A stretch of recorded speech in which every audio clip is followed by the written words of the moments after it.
आज का हमारा टॉपिक महासागरीय जलधारा है। जैसा कि हम लोग जानते हैं कि महासागरीय जल में जो गतियाँ होती हैं वो कई तरीके से होती हैं और जिसकी वजह से महासागरीय जल सतह से लेकर नितल तक गतिशील होता है। तो पहले हम लोग डिस्कस कर लेते हैं कि महासागरीय जो गतियाँ हैं वो किन किन रूपों में संपन्न होती हैं। जैसे कि देखिए,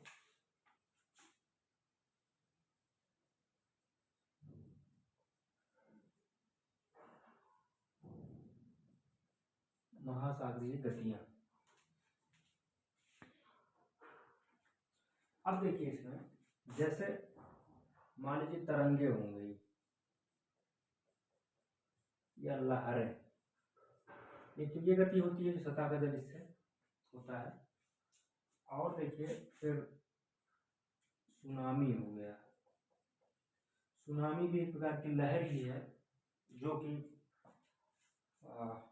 इंटरजेनिक फोर्स या अंतर्जनिक भूसंचरण के कारण, जैसे भूकंप के द्वारा या ज्वालामुखी प्रक्रिया के द्वारा नितल के प्रभावित होने से जल जो एकाएक तेजी से तट की तरफ आगे बढ़ता है और काफ़ी ऊंची लहरें उत्पन्न होती हैं जो तटीय क्षेत्र को काफ़ी नुकसान पहुंचाती हैं। तो ये हो गया। फिर देखिए ज्वार भाटा हो गया। फिर देखिए समुद्री जलधारा हो गया। तो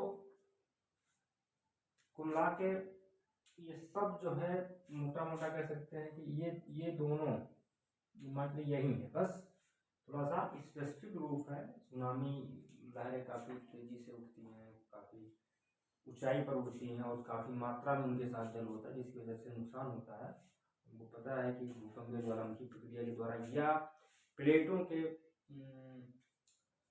खिसकाव की वजह से, चट्टानों के खिसकाव की वजह से, भ्रंशन की प्रक्रिया से जिससे चट्टानें खिसकती हैं या वलन की प्रक्रिया हो जाए, इन सब वजहों से नितल के प्रभावित होने से जल काफ़ी तेजी से काफ़ी विशाल मात्रा में किसी दिशा में गतिशील होता है, जिससे जब तट पे पहुंचता है तो वो काफ़ी लहरें काफ़ी ऊंची उठती हैं। ठीक है।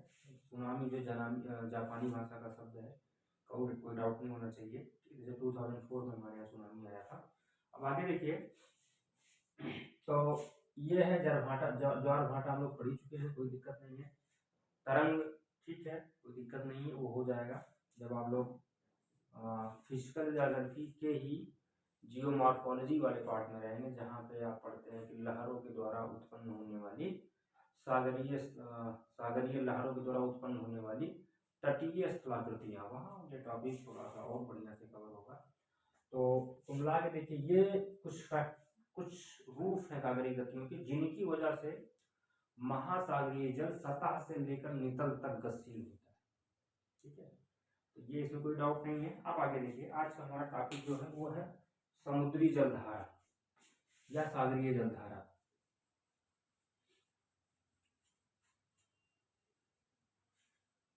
अब देखिए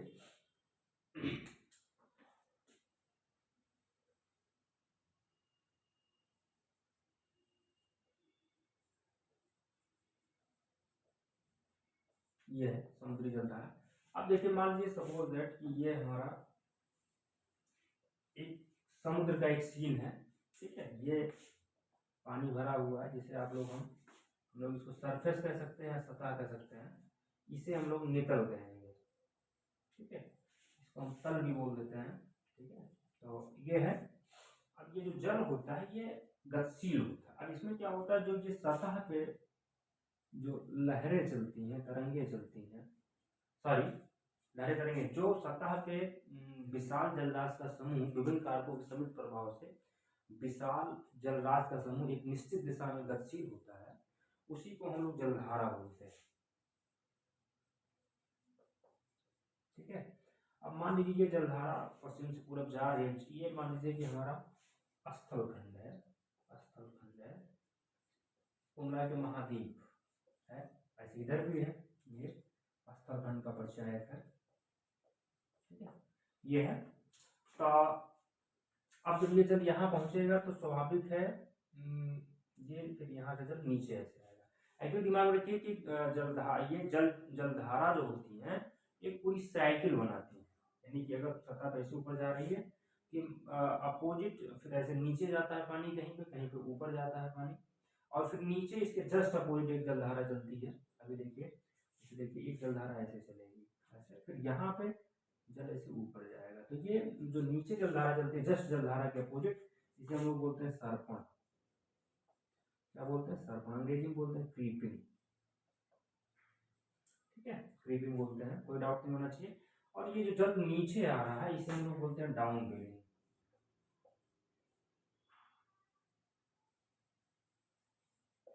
डाउन वेलिंग। और ये जो जल ऊपर जा रहा है इसे हम लोग बोलते हैं अप वेलिंग। अप वेलिंग बोलते हैं। तो ये एक आदर्श प्रारूप होता है, इस तरह की चीजें इस तरह से होती हैं, तो कोई डाउट नहीं होना चाहिए। चलिए, तो ये हो गया। अब देखिए जलधारा जो होता है इसको कई रूपों में जाना जाता है। जब आप मैथ में पढ़ेंगे या किताबों में अध्ययन करेंगे तो जलधारा को मिला के इसको हम लोग 3 नामों से जानते हैं। जैसे देखिए, पहला नाम है ड्रिफ्ट। एक्चुअली ये पवन जनित संचरण होता है। ठीक है, यानी ऐसा संचरण जो पवन जनित हो, मंद गति से हो, जिसकी सीमा रेखा अस्पष्ट हो। ठीक है, ये ड्रिफ्ट होता है। जैसे कि अटलांटिक ड्रिफ्ट, ठीक है, उत्तरी अटलांटिक ड्रिफ्ट है, अंटार्कटिक ड्रिफ्ट है। ठीक है, इस तरह के शब्द मिलते हैं आपको, तो कोई डाउट नहीं होना चाहिए। ठीक है, इसके साथ क्या होता है, इनकी गति धीमी होती है और सीमा रेखा यानी जिस जहाँ से बहती हैं, जिस क्षेत्र से बहती हैं उसकी जो बाउंड्री होती है वो बहुत क्लियर नहीं होती है। आगे देखिए जलधारा स्वयं होती है। अब देखिए जलधारा उनका के जितने भी कारक होते हैं जलधारा की उत्पत्ति में सहायक, उन कारकों के सम्मिलित प्रभाव का एक प्रतिफल होती है। भी कारक हम लोग स्टडी करेंगे, विभिन्न कारकों के सम्मिलित प्रभाव से उसमें ये पवन जो लिखा, पवन भी जिम्मेदार होता है, और भी बहुत सारे कारक होते हैं जिसको हम स्टडी करेंगे। जलधारा की उत्पत्ति होती है। जलधारा एक विशाल नदी के समान, एक दिशा से दूसरी दिशा में गतिशील होती है। ठीक है, आगे देखिए अगला शब्द है स्ट्रीम। स्ट्रीम भी जलधारा का एक रूप है। ये ध्यान रखिए कि जलधारा के साथ क्या है, जलधारा की जो गति होगी वो ड्रिफ्ट से ज्यादा होगी और सीमा रेखा की तुलनात्मक रूप से ज्यादा स्पष्ट होगी। इसकी तुलना में गति अधिक और सीमा भी स्पष्ट। और जो स्ट्रीम होती है इसकी गति काफी अत्यधिक होती है, अत्यधिक और सीमा रेखा भी स्पष्ट, सीमा भी काफी अधिक स्पष्ट। ठीक है, ये होता है। कहने का मतलब ये है कि कह सकते हैं कि गति भी क्रमशः ऐसे मान लीजिए अगर शब्द लिया गति और सीमा, ये दोनों अगर वैसे नीचे जाएं तो दोनों ये क्या है कि बढ़ता जाता है, दोनों बढ़ता है। ठीक है, तो गति और सीमा दोनों बढ़ता है। ठीक है, जैसे स्ट्रीम का एग्जांपल है गल्फ स्ट्रीम। तो कोई डाउट नहीं होना चाहिए, तीनों जलधारा ही है, बस ये है कि थोड़ा सा स्पीड को लेकर के और सीमा रेखा की स्पष्टता को लेकर के इसको अलग अलग भागों में डिवाइड किया गया है। ड्रिफ्ट का मतलब होता है पवन जनित, जिसमें से पवन का योगदान हो। ठीक है, और जलधारा इसकी सीमा रेखा उतनी स्पष्ट नहीं होती है, वह काफी अस्पष्ट होती है। जलधारा क्या होता है कि इसकी गति स्ट्रीम ड्रिफ्ट से अधिक होती है और सीमा भी स्पष्ट होती है तुलनात्मक रूप से। और जो स्ट्रीम होता है, स्ट्रीम की गति काफी अधिक होती है और इसकी सीमा रेखा भी इन दोनों की तुलना में काफी स्पष्ट होता है। तो ये आपका जो है ये हो गया जलधारा, 3 प्रकार का होता है। अब आगे देखिए जो कारक है, कारकों को हम लोग डिसाइड करते हैं कौन कौन से कारक हैं।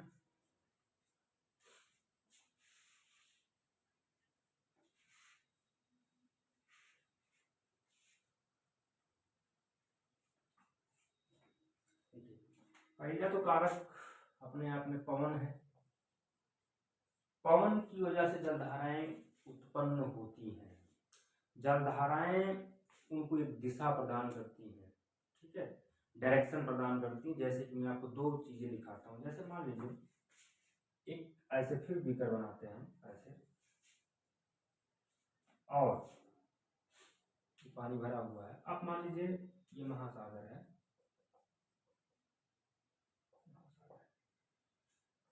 ये स्थलखंड है, कोई डाउट नहीं होना चाहिए। अब मान लीजिए कोई विंड ऐसे चल रही है, कोई विंड ऐसे चल रही है, कोई हवा चल रही है, पवन चल रही है।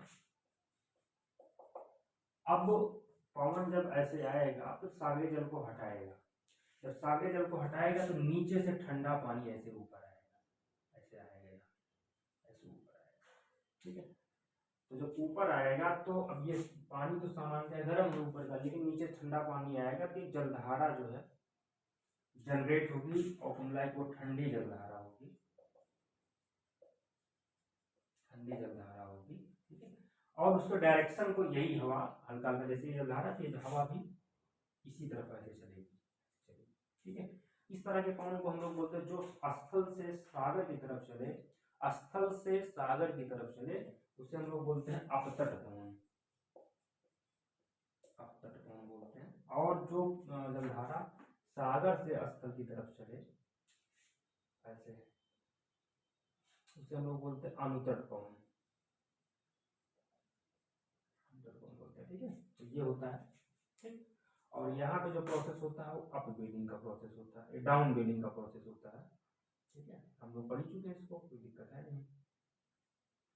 पानी इकट्ठा हो जाएगा अगर इस तरह से, जैसे ये पानी ये आया ऐसे यहाँ इकट्ठा होगा तो डाउन वेलिंग का प्रोसेस होगा। देखिए यहाँ पे अप वेलिंग का प्रोसेस हो रहा है ना, ठीक। तो कोई डाउट नहीं है। अब वेलिंग का प्रोसेस होगा तो ठंडी जलधारा का जन्म लेगा। ये एक प्रकार से नई जलधारा, जैसे कि मान लीजिए कि आप अफ्रीका महाद्वीप को देखिए, मान लीजिए ऐसे है,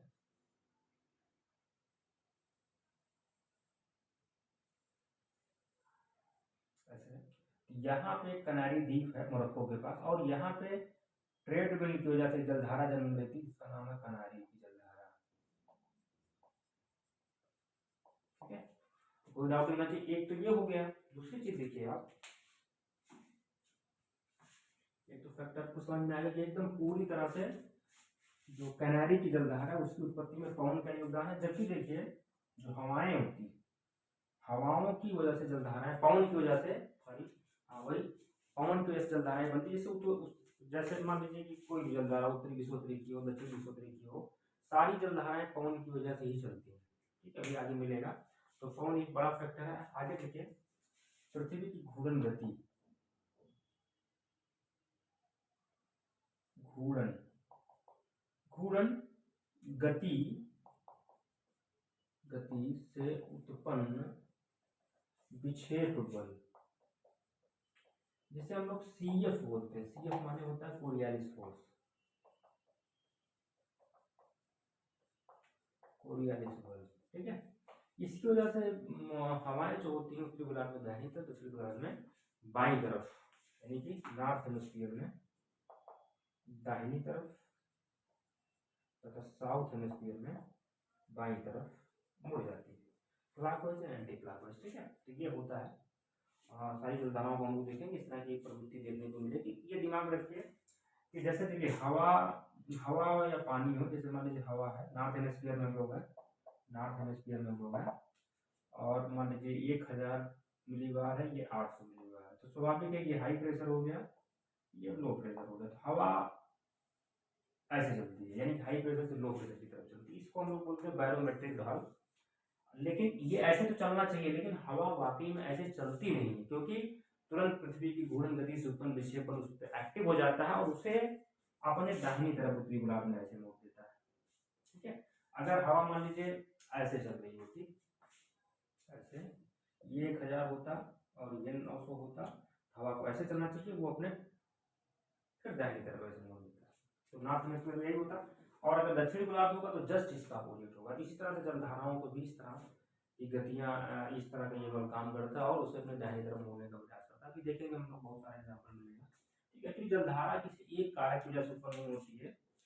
कुछ जलधाराएं हैं, कुछ फैक्टर उस पर प्रभावी होता है, कुछ जलधाराएं ऐसी होती हैं जिसपे बहुत सारे फैक्टर एक काम कर सकते हैं, ठीक है। तो कोई दिक्कत नहीं है, आगे और समझ में आएगा, इसको दिमाग में रखते हैं। चलिए आगे, 2 हो गया। आगे देखिए, तट का स्वरूप व विस्तार की दिशा।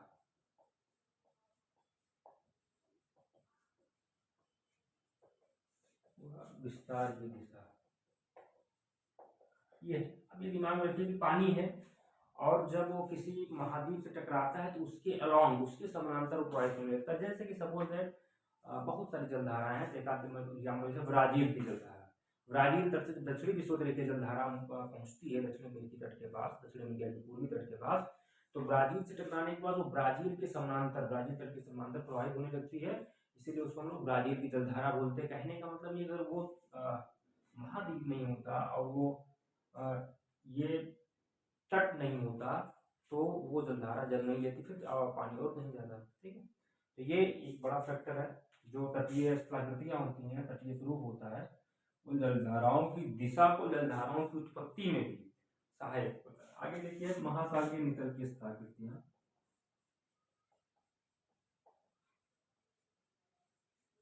महासागरीय नितल की स्थलाकृतियां देखिए, एक्चुअली बहुत सारे द्वीप वगैरह पाए जाते हैं महासागर में, जो जलधाराओं की दिशा को फिक्स करने में बहुत बड़ी भूमिका अदा करते हैं, ठीक है। बहुत सारे ऐसे द्वीप मिलेंगे और जलीय स्थल मिलेंगे जो उसकी दिशा को, उसके उसके डायरेक्शन को प्रभावित करते हैं। तो आगे ये भी है, तो ये है, ये कुछ फैक्टर हो गए। और देखिए,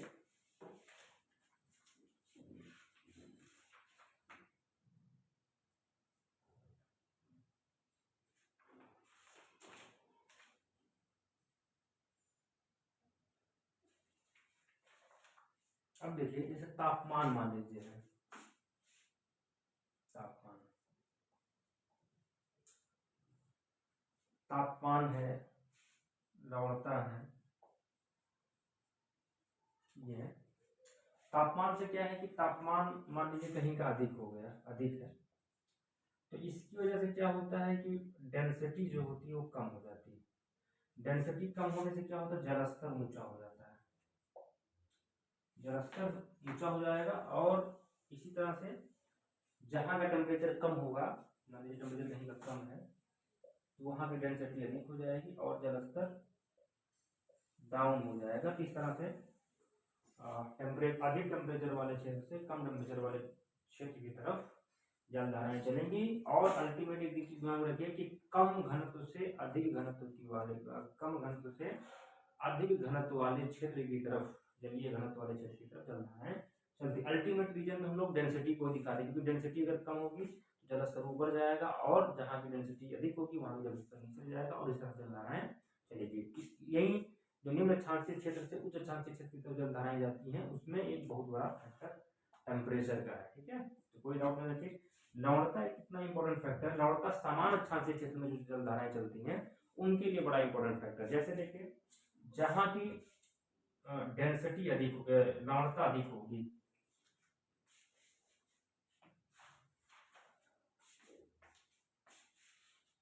लवणता मान लीजिए कहीं की अधिक हुई तो स्वाभाविक है डेंसिटी भी अधिक होगी। डेंसिटी कम होगी तो जलस्तर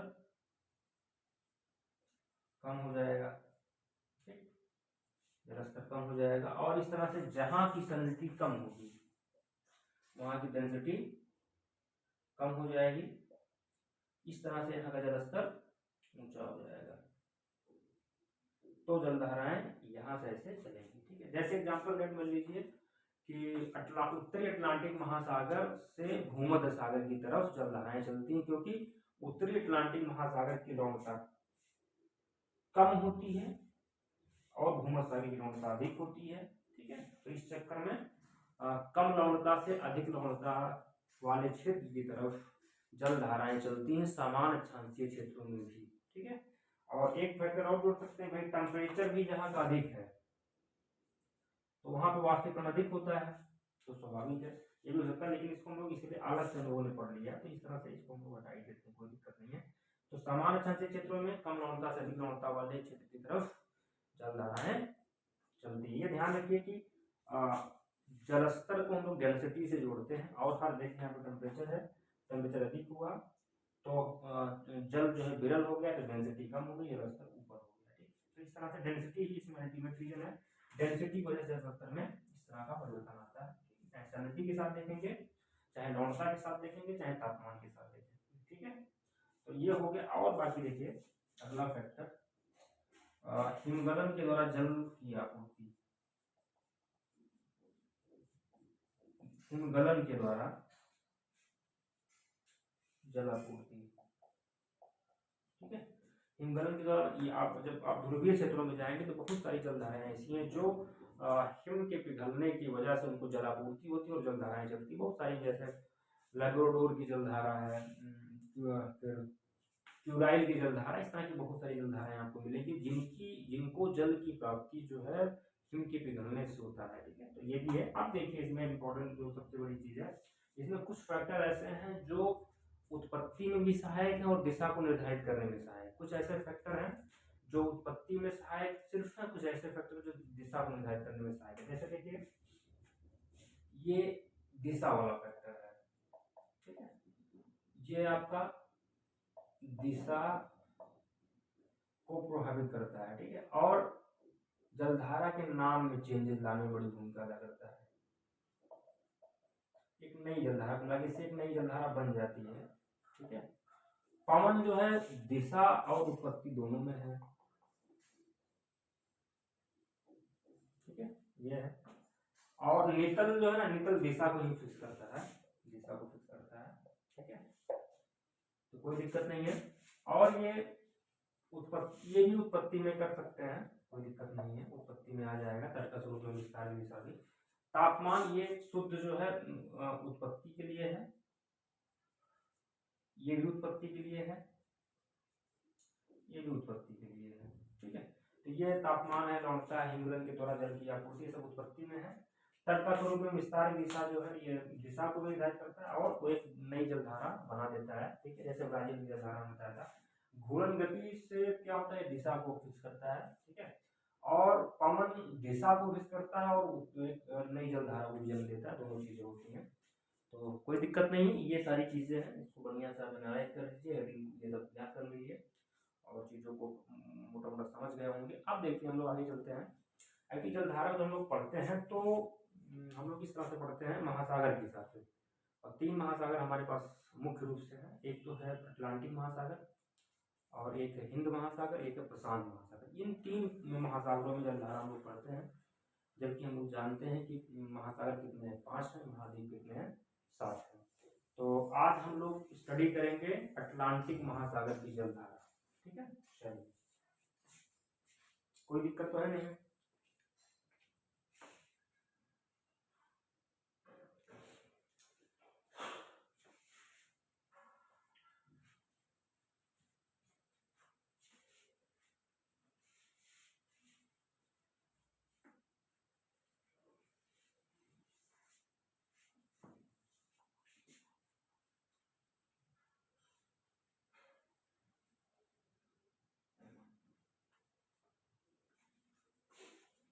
देखिए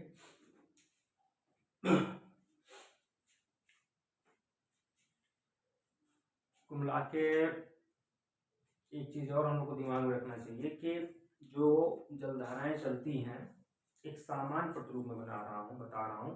जलधाराओं को हम लोग 2 कैटेगरी में रखते हैं, एक तो हो गया महासागर के हिसाब से जलधाराओं की कैटेगरी होगी, एक हो गया गर्म और ठंडी जलधारा। एक सामान्य प्रतिरूप है, जो जलधारा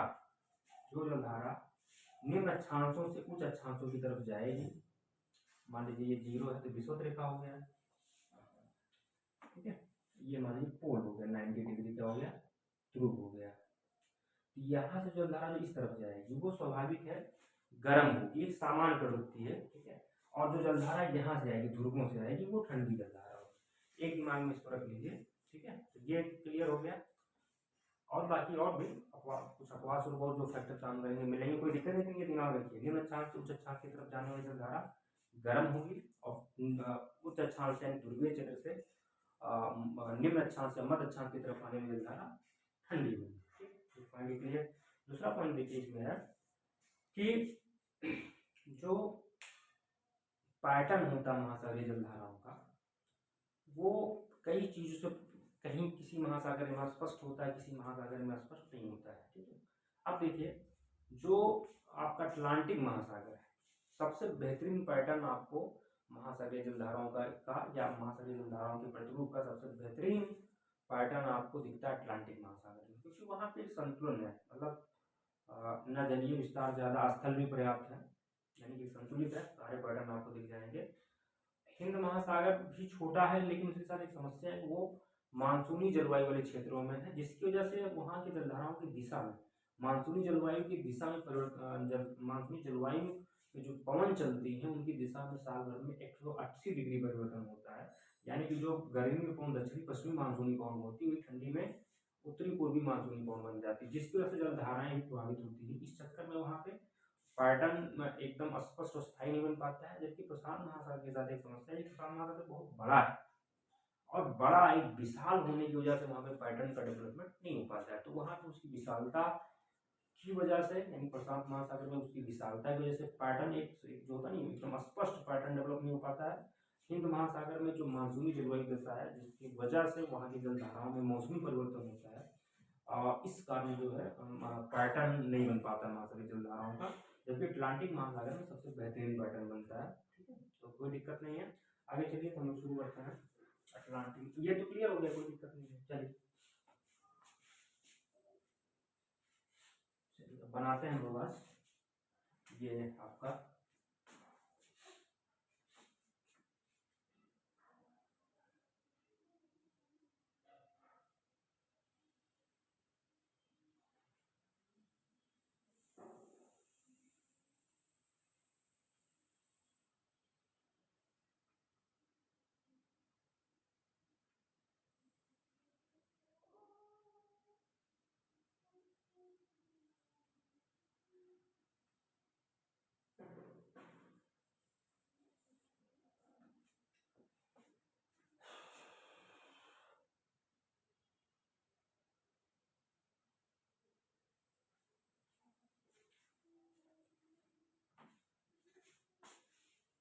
ये विषुवत रेखा है। ठीक है, ये अफ्रीका महाद्वीप है, ये यूरोप महाद्वीप है, कोई डाउट नहीं होना चाहिए। चलिए आगे।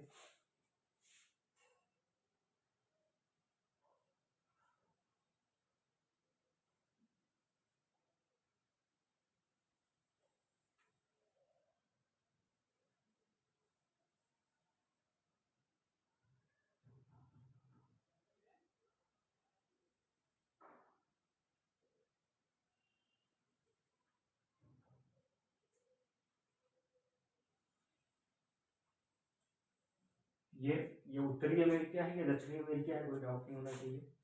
उत्तरी अमेरिका, ये दक्षिणी अमेरिका है, ये अफ्रीका महाद्वीप है, ये यूरोप महाद्वीप है, यहाँ अटलांटिक ये आर्कटिक महासागर है, नीचे जो है दक्षिणी पोल पे आपका जो है दक्षिणी महासागर है, या फिर उससे आप अंटार्कटिक महासागर भी बोल सकते हैं। तो ये उत्तरी अमेरिका, दक्षिणी अमेरिका, अफ्रीका और यूरोप महाद्वीप के बीच में अटलांटिक महासागर है। ठीक है, तो कोई डाउट नहीं होना चाहिए। ऊपर जो नॉर्थ पोल है उसके पास जो सागर है उसे हम लोग बोलते हैं आर्कटिक महासागर। साउथ पोल के पास आप जाएंगे तो सबको पता है साउथ पोल वाला जो हिस्सा वो कॉन्टिनेंट है, जिसे हम लोग अंटार्कटिका महाद्वीप बोलते हैं। उससे संलग्न जो सागर है उसे हम लोग बोलते हैं दक्षिणी महासागर, या फिर बोलते हैं अंटार्कटिक महासागर। तो कोई डाउट नहीं होना चाहिए। तो ये बीच वाला तो ठीक है, बढ़िया है, कोई दिक्कत नहीं है। अब ये देखिए इक्वेटर लाइन है, विषुवत रेखा है, इसके इस तरफ जो महासागर उसे हम लोग बोलते हैं उत्तरी अटलांटिक महासागर, जबकि जो दक्षिण में उसे हम लोग बोलते हैं दक्षिणी अटलांटिक महासागर। तो कोई समस्या नहीं। अब देखिए ये विषुवत रेखा है, सबको पता है कि ये जो ये मान लीजिए हमारी 30 डिग्री नॉर्थ की लाइन है, 30 डिग्री नॉर्थ की लाइन है, ठीक है। सबको पता है कि इस क्षेत्र में, इस तरफ भी कह सकते हैं ऐसे, इस क्षेत्र में जो है 30 डिग्री साउथ, इस क्षेत्र में ट्रेड विंड चलती है। जैसे अगर मान लीजिए यहाँ पे ऐसे बना दें पृथ्वी, तो सबको पता है 0 है, फिर 30 है, फिर 60 है, फिर 90 है, ऐसे फिर 30 है, फिर 60 है, फिर 90 है। तो इसके बीच में जो हवा चलती है इसे हम लोग बोलते हैं व्यापारिक कोण। इनकी दिशा जो होती है पूर्व से पश्चिम होती है। देखिए ये इस तरह से है, ऐसे ये जो यहाँ हवा चलती है हम लोग बोलते हैं पछुआ कोण, पश्चिमा कोण बोलते हैं। 30 से 60 की पश्चिमा कोण चलती है, जो पश्चिम से पूर्व चलती है। और यहाँ पे फिर जो पोल पे है 90 से 60 की चलती है, उसे हम लोग बोलते हैं ध्रुवीय कोण। उनकी भी दिशा जो है पूर्व से पश्चिम होती है, ठीक है। पूर्व से पश्चिम, पश्चिम से पूर्व हम लोग इतने कर रहे हैं। बाकी देखिए डायरेक्शन इसका एग्जैक्ट, जैसे मान लीजिए ट्रेड विंड है, व्यापारिक कोण है, अगर मान लीजिए उत्तरी गोलार्ध की है तो ऐसे चल रही है। देखिए ध्यान से, ये कैसे चल रही है, ऐसे चल रही है। यहाँ पर दिखाया हमने, ये मान लीजिए हमारा नॉर्थ हो गया, ये हमारा साउथ हो गया, ये हमारा ईस्ट हो गया, ये हमारा वेस्ट हो गया। उस तरह से कौन चल रही है, उत्तर पूर्व से दक्षिण पश्चिम चल रही है। देखिए नॉर्थ उत्तर पूर्व से दक्षिण पश्चिम चल रही है। तो इसमें हम लोग यही पूर्व और पश्चिम ले लेते हैं। इस तरह से अपना ये भी करके देख सकते हैं आप। पश्चिम का पवन है तो ऐसे चल रही है, दक्षिण पूर्व से, उत्तरी गोलार्ध में बता रहा हूँ, दक्षिण पूर्व से उत्तर पश्चिम चल रही है, तो पूर्व से पश्चिम चल रही है। पश्चिम से पूर्व, दक्षिण पश्चिम से उत्तर पूर्व चल रही है, ठीक है। तो जस्ट अपोजिट हो जाती है, तो कोई दिक्कत नहीं है, बात तो क्लियर हो जाएगी, ठीक है। तो ये सारा क्लियर है, इसको बढ़िया से देख लीजिएगा अच्छे से, ताकि सारी चीजें क्लियर रहें, ठीक है। कोई दिक्कत नहीं है। यानी कि ये देखिए, ये अगर ऐसे चल रही है, देखिए ऐसे चल रही है, ये पूर्वी कोण है, उत्तर पूर्व से दक्षिण पश्चिम, ठीक है। और जब पवन ऐसे चले, देखिए ऐसे चले, ये दक्षिण पश्चिम से उत्तर पूर्व चली, यानी पश्चिम से पूर्व चली, पश्चिमा कोण, ठीक है। और लेकिन ध्यान रखिए 30 से 60 के बीच में, 30 से 60 के बीच में पश्चिमा कोण, 60 से 90 के बीच में ध्रुवीय कोण, दोनों गोलार्धों में, और 0 से 30 में व्यापारिक कोण चलती है। कोई दिक्कत नहीं है। चलिए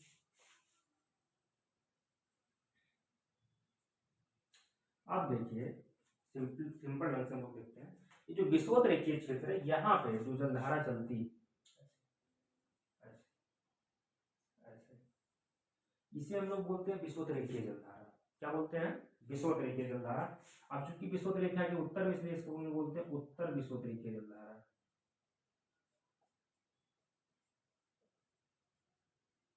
ठीक है। और इधर जो है इसको हम लोग दक्षिण में दक्षिणी विषुवत रेखीय जलधारा बोलते हैं, क्योंकि ये कहाँ चल रही है, विषुवत रेखा के पास चल रही है, ठीक है। और ये ट्रेड विंड की वजह से जो है पूर्व से पश्चिम, क्योंकि ये इस क्षेत्र में ट्रेड विंड चलती है, ठीक है।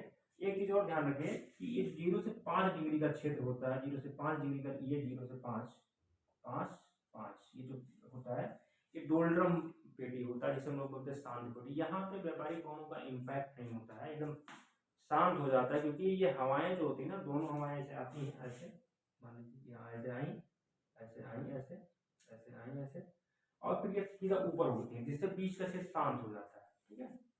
तो इस क्षेत्र में क्या होता है, ये पानी भी ऐसे आता है, और इस क्षेत्र में पानी ऐसे इकट्ठा होता है, इकट्ठा होता है, पानी इकट्ठा होता है, पानी इकट्ठा, तो एक जलधारा इसके बीच में ऐसे चलती है, जिसे हम लोग बोलते हैं काउंटर इक्वेटोरियल, इक्वेटोरियल करंट, यानी कि प्रति विषुवत रेखीय जलधारा ऐसे चलती है, प्रति विषुवत रेखीय जलधारा, ठीक है। यानी कि प्रति, यानी कि जस्ट अपोजिट चलती है, जो उत्तरी विषुवत रेखीय जलधारा है, दक्षिणी विषुवत रेखीय जलधारा, उसके बीच में जलधारा चलती है। ऐसा इसलिए होता है क्योंकि ये जो पानी आता है यहाँ पे इकट्ठा होता है, जिससे जो एक स्वाभाविक ढाल जो है जल का बीच में दोनों जलधाराओं के पश्चिम से पूरब बन जाता है, जस्ट अपोजिट बन जाता है, और ये जलधारा चलती है। हालांकि जलधारा कहीं ज्यादातर जगहों पर स्पष्ट नहीं होती, सिर्फ गिनी के पास स्पष्ट होती है, इसीलिए इसको इस क्षेत्र में गिनी की जलधारा भी बोलते हैं। क्या बोलते हैं, गिनी जलधारा। कोई दिक्कत नहीं होना चाहिए, बात क्लियर है। अब देखिए, ये पानी यहाँ पे आया, ठीक है, ये पानी यहाँ पे आया, और पानी ये से मुड़ा, पानी है मुड़ेगा, ठीक है, जैसे पानी मुड़ा, तो ये कुछ पानी इसका ऐसे यहाँ आ गया, जो यहाँ पानी आया उसे हम लोग बोलते हैं कैरिबियन जलधारा। कैरिबियन जलधारा ऐसा इसलिए कहते हैं क्योंकि ये कैरिबियन सागर है, तो इसमें जो कैरिबियन सागर में पानी है उसे हम लोग कैरिबियन जलधारा बोलते हैं। और ये जो हिस्सा है इसको हम लोग फ्लोरिडा बोलते हैं। क्या बोलते हैं? फ्लोरिडा। इसे फ्लोरिडा का तट भी कहा जाता है, ये वाला जो एरिया है। तो यहाँ पे जो जलधारा है इसका नाम है एंटलीज। एंटलीज, एंटलीज की जलधारा, ठीक है। और ये यहाँ से लेकर यहाँ तक, यहाँ पे कह सकते हैं कि एक अंतरीप है जिसे हम लोग बोलते हैं हैट्रस अंतरीप। क्या बोलते हैं? हैट्रस, हैट्रस अंतरीप। यहाँ से लेकर इस जलधारा को हम लोग बोलते हैं फ्लोरिडा जलधारा। क्या बोलते हैं? फ्लोरिडा जलधारा। फ्लोरिडा जलधारा बोलते कि देखिए फ्लोरिडा से ये फ्लोरिडा है, ये फ्लोरिडा है, ये हैट्रस अंतरीप। अंतरीप का मतलब होता है स्थल का एक सकरा स्थलीय भाग जो समुद्र में निकला हो, उसे हम लोग बोलते हैं केप या अंतरीप। तो यहाँ पे इस तरह की कंडीशन आपको दिखेगी बीच में, यूएसए में ही है ये, ठीक है। तो इस तरह की ये दिखेंगे। और यहाँ के आगे जब यहाँ जाएंगे आप तो एक द्वीप है जिसका नाम है new found land. New found land. तो यहाँ से और यहाँ तक इस जलधारा को बोलते हैं गल्फ स्ट्रीम। गल्फ स्ट्रीम जलधारा, ठीक है। तो न्यू फाउंड लैंड और वाकई में ये जलधारा गल्फ स्ट्रीम तंत्र के नाम से ही जानी जाती है, यानी गल्फ स्ट्रीम सिस्टम प्रवाह तंत्र के नाम से या स्ट्रीम सिस्टम के नाम से ही जानी जाती है। जलधारा तंत्र, गल्फ स्ट्रीम जलधारा तंत्र के नाम से जानी जाती है। और इसे शुरुआती दौर में एंटलीज बोलते हैं, जो कैरिबियन से कैरिबियन बोलते हैं। फिर फ्लोरिडा से हैट्रस तक इसे फ्लोरिडा बोलते हैं। और फिर हैट्रस से न्यूफाउंडलैंड तक इसे गल्फ स्ट्रीम बोलते हैं, ठीक है। और फिर यही पानी जब पछुआ पवन के प्रभाव से ऐसे ऐसे इस क्षेत्र में आता है तो इसे हम लोग बोलते हैं उत्तरी अटलांटिक प्रवाह। उत्तरी अटलांटिक प्रवाह, ठीक है। और कुछ पानी यहाँ से ऐसे आता है ध्रुवीय क्षेत्र से, जिसे हम लोग बोलते हैं लैब्राडोर। लैब्राडोर जलधारा, ठीक है। लैब्राडोर जलधारा, लैब्राडोर जलधारा, ठीक है। कोई डाउट नहीं होना चाहिए। वो लैब्राडोर सागर से आता है इसलिए, और वो जो है ध्रुवीय क्षेत्र से आता है इसलिए वो जो है आता है ध्रुवीय क्षेत्रों से निम्न अक्षांशों की तरफ आता है, इसलिए कोई ठंडी जलधारा। अभी इसको हम ठंडा गर्म देख लेंगे, ठीक है। लेकिन ये मान लीजिए लैब्राडोर सागर से ध्रुवीय क्षेत्र से हिमगलन के द्वारा जल की आपूर्ति होती है, ठीक है। ये जलधारा आता है और इस क्षेत्र में फाउंडलैंड वाले क्षेत्र के आसपास में गल्फ स्ट्रीम जलधारा से मिल जाता है, ठीक है। और जब जहाँ भी ठंडी और गर्म जलधाराएं मिलेंगी वहाँ पे कोहरा उत्पन्न होगा, और कोहरा उत्पन्न वाला जो क्षेत्र होता है वो मछलियों के लिए काफ़ी बढ़िया होता है, क्योंकि वहाँ प्लैंकटन घास उगती है जो कि मछलियों का प्रिय भोजन है। और एक माइनस पॉइंट ये होता है कि इसके साथ कि जब कोहरा पड़ेगा तो जहाजों के लिए बहुत अच्छा नहीं होगा। दूसरी चीज़ ये जो ठंडी जलधारा है ये बहुत बड़े बड़े हिमखंड ले आती है जो जलयानों को नुकसान पहुंचाती है। इसलिए ट्रेड में थोड़ा सा, ट्रेड में यानी कि समुद्री जो व्यापार है जो जहाजों के लिए थोड़ा सा ही नुकसानदायक होता है, ठीक है। लेकिन मत्स्य पालन के लिए बेहतरीन होता है। इसलिए न्यू फाउंडलैंड जो ग्रांड बैंक वाला क्षेत्र है जो कि विश्व में प्रसिद्ध है मछलियों के उत्पादन के लिए, ठीक है। न्यू फाउंडलैंड के पास ही है वो, ठीक है। ये हो गया। देखिए यही जलधारा जब ग्रीनलैंड के पास जाती है ऐसे ऐसे, इसे हम लोग बोलते हैं ग्रीनलैंड की जलधारा। ग्रीनलैंड की जलधारा, ठीक है। कुछ पानी यहीं पे आइसलैंड है जो इसके पास जाती है, उसे हम लोग बोलते हैं इरमिंजर की जलधारा। इरमिंजर की जलधारा, ठीक है। इरमिंजर, एक हो गया ग्रीनलैंड, एक हो गया आइसलैंड के पास जो जाता है। आइसलैंड, ये मान लीजिए आइसलैंड है तो वहां पे इसको इरमिंजर बोलते हैं। और यही जलधारा जब स्पेन और फ्रांस के पास पहुंचती है तो इसे बोलते हैं रेनल जलधारा, ठीक है। अब इसकी वजह से क्या होता है ना, इस क्षेत्र का जो टेम्परेचर होना चाहिए वो टेम्परेचर बढ़ मतलब कम होने की वजह से, जितना कम होना चाहिए उससे काफ़ी अच्छा हो जाता है, जिससे यहाँ के जो बंदरगाह होते हैं ठंडी के मौसम में खुले रहते हैं, जिससे जो है वहाँ के व्यापार को काफ़ी अच्छा बढ़त मिलता है और इस क्षेत्र का मौसम भी काफ़ी अनुकूल रहता है। ठीक है, तो ये जलधारा बंगाल के इस ये यूरोपीय बेल्ट है, यूरोपीय क्षेत्र है, इसको काफ़ी फायदा पहुँचाती है। ठीक, तो इसके लिए काफ़ी लाभदायक स्थिति होती है। और तो ये जलधारा इस तरह से होगी। अब यहाँ पे एक कनारी द्वीप है, कनारी द्वीप है, और यहाँ जलधारा बनती है जिसे हम लोग बोलते हैं कनारी की जलधारा, कनारी जलधारा। ठीक है, कनारी जलधारा है। ठीक है, और इसके उत्पन्न में ट्रेड विंड का योगदान है, और ये जलधारा ऐसे उत्तर दक्षिण आती है और फिर ये उत्तरी विश्वद्वीपीय जलधारा में मिल जाती है। ये हो गया, पैटर्न हो गया बढ़िया से आराम से। उत्तरी विश्वद्वीपीय जलधारा 30 तरफ से गई, ऐसे गई, ऐसे गई, ये सारा चीज ऐसे हुआ, ऐसे हो गया। ठीक है, तो कोई डाउट नहीं होना चाहिए। आगे देखिए, अब दक्षिणी विश्वद्वीपीय जलधारा में आती है जलधारा जब ऐसे मुड़ती है, ऐसे मुड़ती है, तो ये ब्राजील है, ब्राजील तट है, तो यही दक्षिणी विश्वद्वीपीय जलधारा जब यहाँ पे टकराती है, हमने पढ़ा था भाई तट का स्वरूप व विस्तार की दिशा। अब देखिए यहाँ पे टकराई और फिर ये नई जलधारा में कन्वर्ट होगी, इसका नाम ब्राजील जलधारा, ब्राजील जलधारा। ठीक है, अब देखिए ये जो एरिया है, ये यहाँ पे जलधारा चलती है ऐसे ऐसे, जिसे हम लोग बोलते हैं उत्तरी अटलांटिक प्रवाह।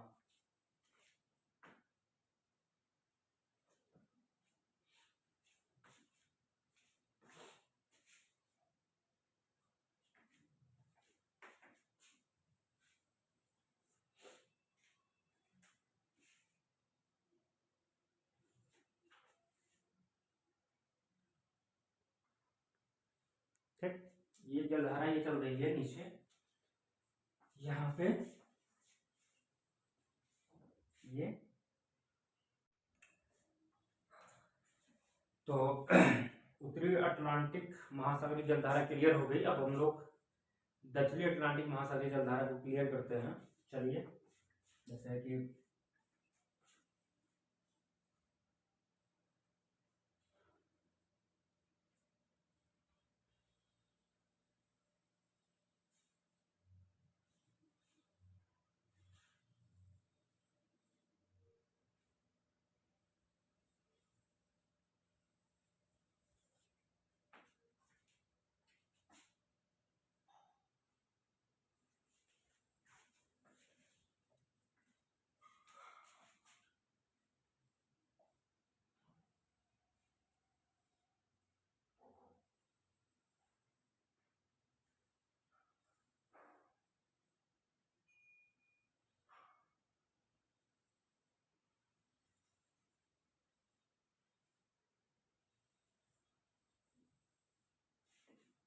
पहले की तरह अब देखिए, हम लोगों ने जैसे कि पढ़ा था कि ये उत्तरी विश्वद्वीपीय जलधारा है,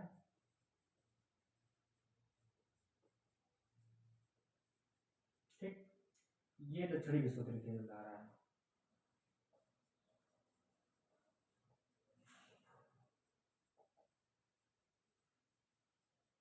ठीक, यही दक्षिणी विश्वद्वीपीय जलधारा ऐसे ब्राजील तट से टकराने के बाद, ये ब्राजील तट, ब्राजील है, तो टकराती और फिर ये दक्षिण की तरफ मुड़ जाती है, तो यहीं से जलधारा ब्राजील की जलधारा के नाम से जानी जाती है, ब्राजील की जलधारा।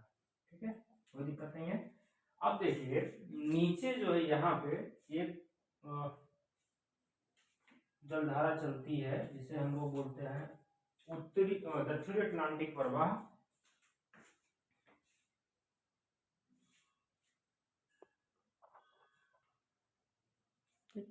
एक जलधारा चलती है जिसे हम लोग बोलते हैं दक्षिणी अटलांटिक प्रवाह। एक्चुअली ये जलधारा जो होती है ये कई नामों से पुकारी जाती है। दक्षिणी अटलांटिक प्रवाह है, अंटार्कटिक प्रवाह है, या पश्चिमा पवन प्रवाह है। ये जलधारा चलती है, इसको जल की प्राप्ति जो है वो अंटार्कटिका महाद्वीप से प्राप्त होता है, हिमगलन के द्वारा प्राप्त होता है, इसलिए ठंडी जलधारा होती है। और फिर अब देखिए आगे, इसी जलधारा से यहाँ पे एक द्वीप है जिसका नाम है फॉकलैंड। तो यहाँ से जलधारा ऐसे चलती है जिसका नाम इसी वजह से हो जाता है फॉकलैंड जलधारा, हो जाता है फॉकलैंड जलधारा हो जाता है। और फिर यही जब ये जलधारा यहाँ पे एक जलधारा ऐसे चलती है, इसी जलधारा से यहाँ पे जो केप है, अंतरीप है, टकरा करके गंधारा चलती है, जिसे हम लोग बोलते हैं केप ऑफ गुड होप। यहाँ टकरा करके गंधारा चलती है, इसका नाम है बेंगुला, बेंगुला जलधारा है। ठीक है, तो कुंडलाई यही पैटर्न है दक्षिणी अटलांटिक महासागर में। ये दक्षिणी विश्व की जलधारा ऐसे ब्राजील तट से टकराने के बाद मुड़ जाती है दक्षिण दिशा में, जिसे ब्राजील जलधारा बोलते हैं। और फिर ये जो अंटार्कटिक प्रवाह है, इसे दक्षिणी अटलांटिक प्रवाह भी बोलते हैं। ठीक है, दक्षिणी अटलांटिक प्रवाह।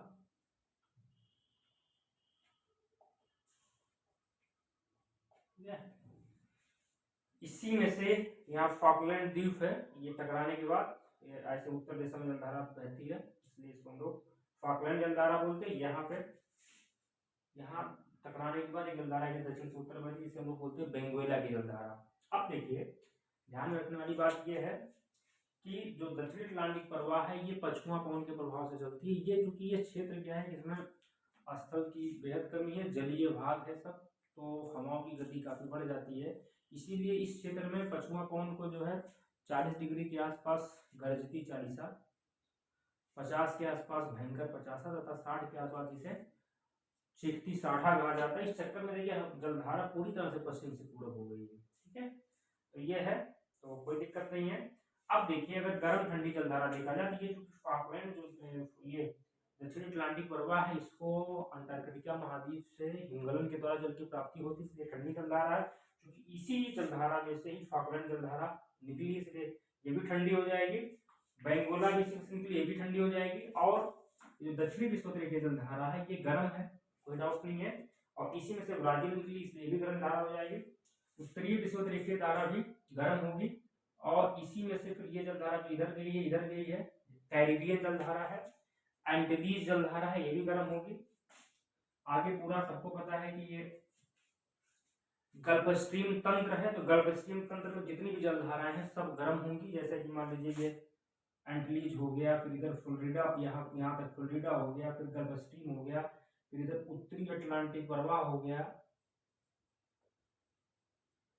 उत्तरी अटलांटिक प्रवाह हो गया, ये भी गर्म होगा। यहीं से इसी में से ग्रीनलैंड जलधारा गई है, वो भी गर्म होगा।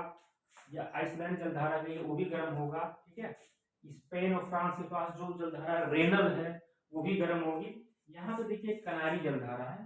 ठीक है, ये कनारी, ये ठंडी होगी, क्योंकि अपतट पवन के प्रवाह से जो है, जब सागरीय जल तट से हटता है तो नीचे से अपवेलिंग प्रोसेस से पानी आता है, इसलिए ठंडी जलधारा होगी। ठीक है, तो ये पूरा सिस्टम है।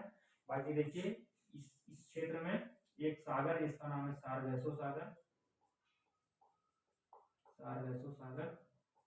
ठीक है, ये है, ये क्षेत्र जो है इसमें घास पाई जाती है, जड़ विहीन घास पाई जाती है, जिसका नाम है सारगैसम, उसी के नाम पे इसका नाम पड़ा है सारगैसो सागर। इसकी खासियत ये है कि इस क्षेत्र का लवणता काफी अधिक होता है, उसके कई रीजन है। रीजन में ये है कि चूंकि ये जो पानी घूम रहा है, इसके घूमने के चक्कर में बीच का पानी शांत हो जाता है। दूसरी चीज, ये क्षेत्र जो है उपोष्णकटिबंधीय उच्च वायु दाब के आसपास स्थित है, हाई प्रेशर बेल्ट में स्थित, यहाँ पे हवाएं नीचे उतरती हैं, जिससे टेम्परेचर काफी ज्यादा होता है, इसलिए वाष्पीकरण की वजह से इसकी लवणता काफी बढ़ जाती है। ठीक है, तो ये सब रीजन है, तो कोई दिक्कत नहीं है। तो ये आपका कुंडला के मोटा मोटा उत्तरी अटलांटिक महासागर और दक्षिणी अटलांटिक महासागर के जलधाराओं का एक सामान्य पैटर्न हो गया। अब इसको हम लोग चाहें तो कार्टोग्राम से भी इसको दिखा करके पढ़ सकते हैं, क्योंकि हो सकता है कि कुछ बच्चे नक्शा बनाने में या किसी को दिक्कत हो, तो हम लोग कार्टोग्राम पे भी इस चीज को दिखा करके हम लोग जल्दी से 2 मिनट के अंदर एनालाइज कर सकते हैं। चलिए देखते हैं।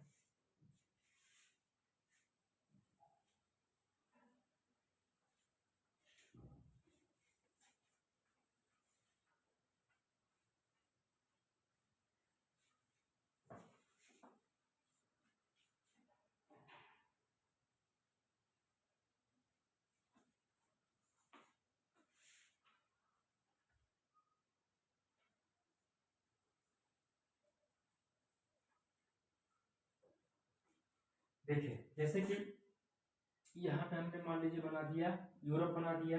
ठीक, ये मान लीजिए एशिया हो गया, यूरोप, ये एशिया हो गया, ये अफ्रीका हो गया,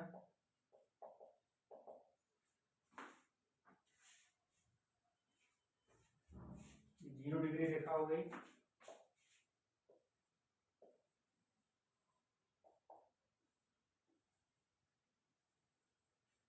ये उत्तरी अमेरिका हो गया,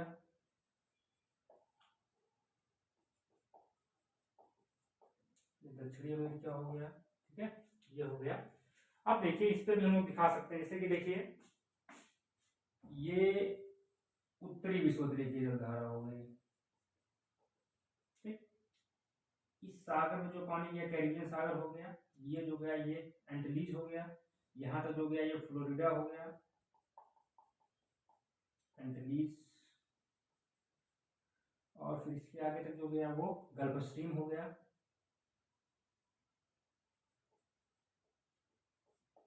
ठीक है, और इधर जो गया वो उत्तरी अटलांटिक प्रवाह हो गया, उत्तरी अटलांटिक प्रवाह हो गया। ठीक है, और इसी में से जो जलधारा यहाँ निकल गई ग्रीनलैंड के पास, ग्रीनलैंड जलधारा नाम हो गया, और ऐसे जो आइसलैंड के पास भी उसका नाम हो गया इरमिंजर, इरमिंजर जलधारा हो गई। और कुछ पानी जो स्पेन फ्रांस के पास आ गया उसका नाम हो गया रेनल, रेनल जलधारा हो गई। कोई दिक्कत नहीं। देखिए ये पूरा एंटीलीज, फ्लोरिडा, गल्फ स्ट्रीम, इसको हम लोग इकट्ठे बोलते हैं गल्फ स्ट्रीम तंत्र बोलते हैं। ठीक है, तो कोई दिक्कत नहीं है। कैरिबियन, एंटीलीज, फ्लोरिडा, गल्फ स्ट्रीम सबको पता है। यहाँ पे फ्लोरिडा बीच है, हाइड्रस अंतरिक्ष तक सब पहले डिस्कस ही हो चुका, कोई दिक्कत नहीं। अब देखिए यहाँ पे एक जलधारा पाई जाती है ऐसे, जिसको हम लोग बोलते हैं कनारी, तो कोई दिक्कत नहीं है। ये उत्तरी अटलांटिक महासागर हो गया। ऐसे दक्षिणी अटलांटिक महासागर में आइए, यहाँ जो जलधारा चलती है उसका नाम क्या है, दक्षिणी विषुवत रेखीय जलधारा।